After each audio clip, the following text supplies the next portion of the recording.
Hey dudes, Silvite Soltis here, and today I'm continuing my tips and tricks series with my next dungeon installment. Have you gotten tired of waiting around in a party of 4 for ages, only to have the group fall apart before ever setting foot inside the dungeon? Do you want to be loved and revered by everyone on your server? Does the idea of free items and loot reserves in dungeons appeal to you? Well then, you're probably ready to play a tank. So, shine up your shield and get your face ready to be pummeled, because today I'm going to share with you some of the tips and tricks I've learned about dungeon tanking. So, whether you're just starting out in Ragefire Chasm, or preparing to spam Strat and Scholo at endgame, I'm sure you'll find this video useful. If you do, then subscribe and hit the bell so that you get notifications when I release new tips and tricks videos in the future. And consider checking out my blog as well. Anyway, here we go.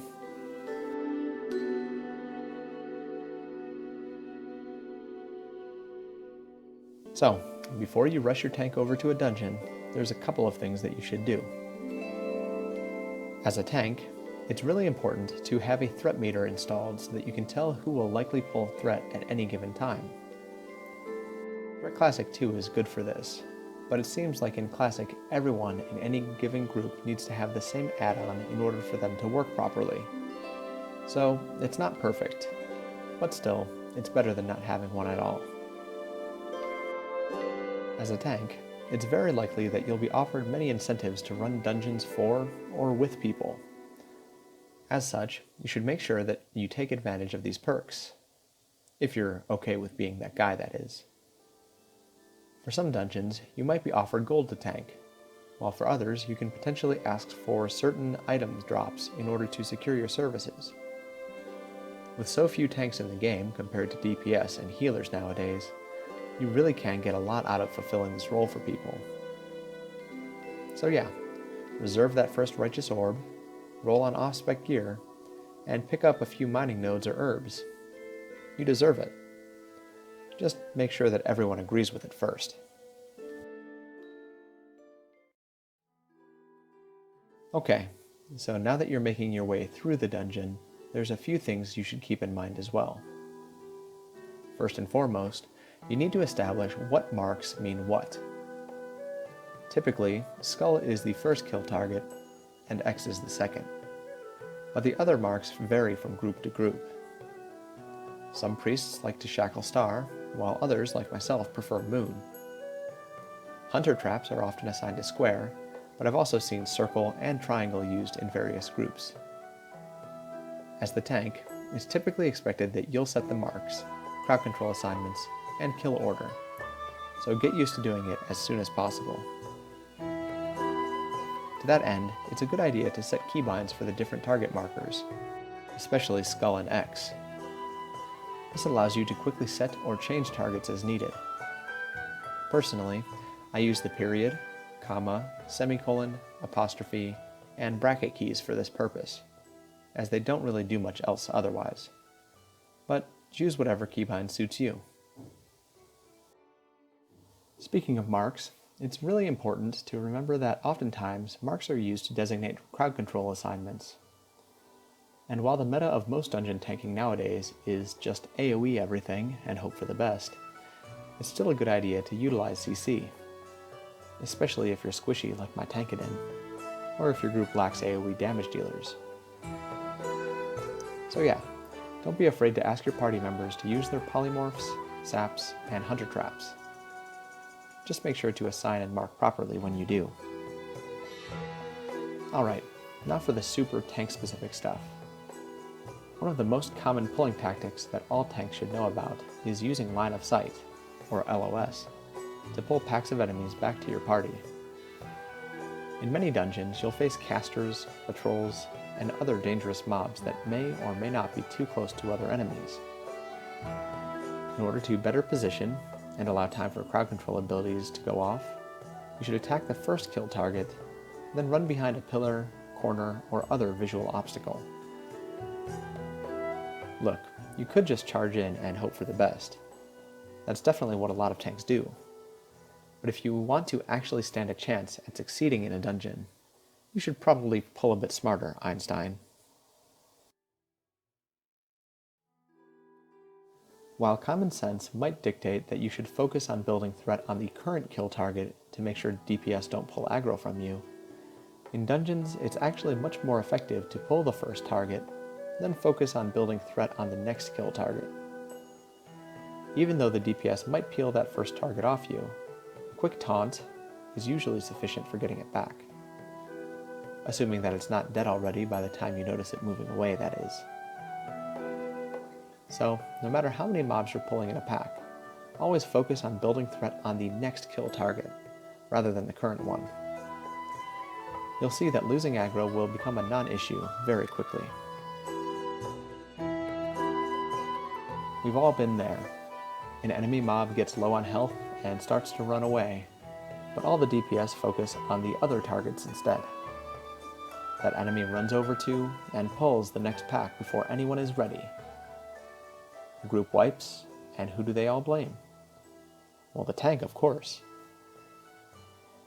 In addition to pulling back and being mindful of positioning, it's vital that the tank, as well as the DPS, is aware of any runners. You can stun them, slow them, or just spam execute if need be, but do anything you can to make sure that they don't escape. Personally, I love to use Hammer of Justice and Hammer of Wrath on them as they flee from my Tankadin. As a tank, it's your job to hold enemies and to make sure that you stay alive while they pummel your face. To that end, you have several defensive abilities and cooldowns at your disposal that you can make good use of. So, use them. They're your friend. While you should definitely try to save your biggest cooldowns, such as Shield Wall, for difficult boss encounters if possible, shorter cooldown defensive abilities, trinkets, and the like are great for difficult trash packs, or just situations in which someone makes a small mistake. Don't risk a wipe just to hold on to an ability that will be back up again before the boss anyway. Oh, and this tip also applies to DPS and healers as well. Use your cooldowns, guys. Have you ever seen a tank charge headfirst into another pack just as the healer sits down to drink?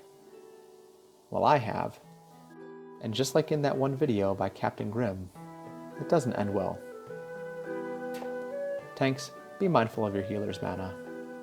It's a simple tip, but it can't be repeated enough.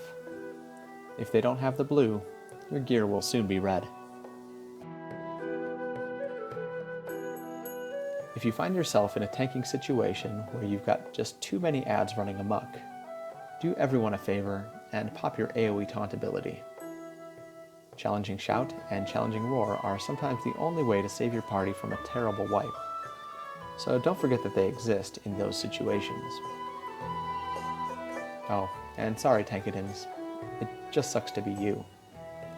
Keep spamming that rank 5 Consecrate, I guess.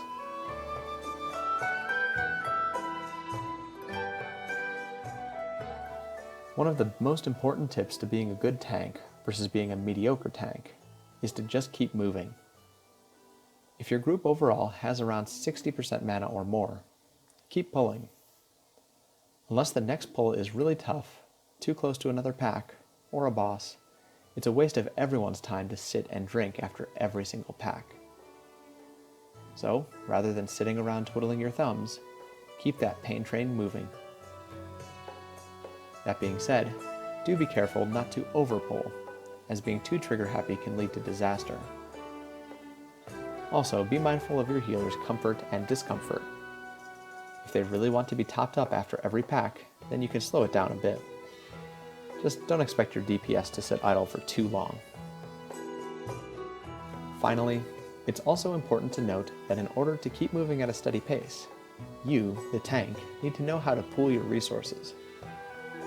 If you're a warrior or a bear tank, you can build up your rage on the last mob or two in every pack after threat's been established, and try to keep it high up for the next pack.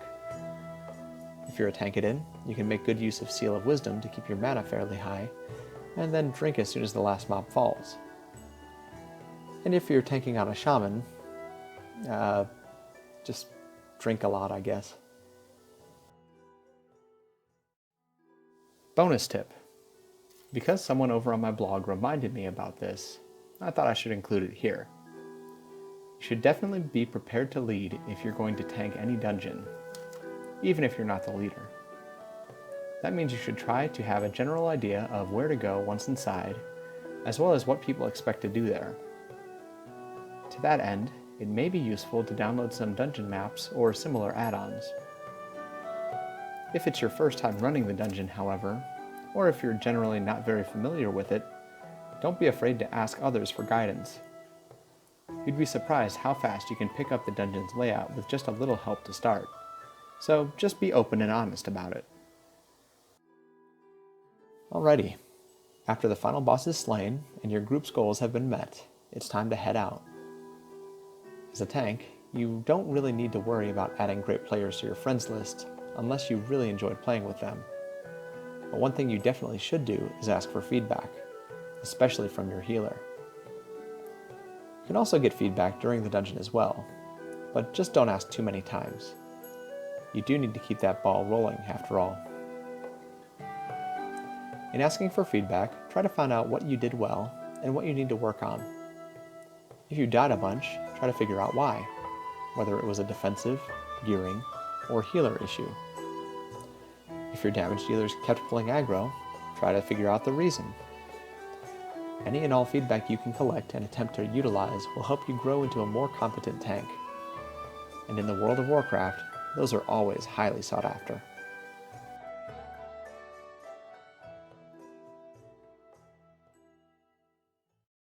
So, there you have it. 13 tips and tricks for how you can effectively tank classic dungeons. Overall, tanking isn't as difficult as people make it out to be. So if you're considering trying it out, I highly encourage you to do so. There's a lot of perks to being the one getting hit in the face constantly, and it goes without saying that you'll have groups for days if you take up the role. Anyway, that's it for today. If you liked this guide or found it useful, then leave a comment down below and subscribe so that you get more content like this in the future. Follow me over on Twitter for updates as well, and consider checking out my blog over on Blogspot if you're interested in written versions of all these guides and more. Finally, if there's any particular classic or TBC content or guides that you'd like to see in the future, let me know by leaving a comment down below, as I love getting ideas like this one from viewers like you.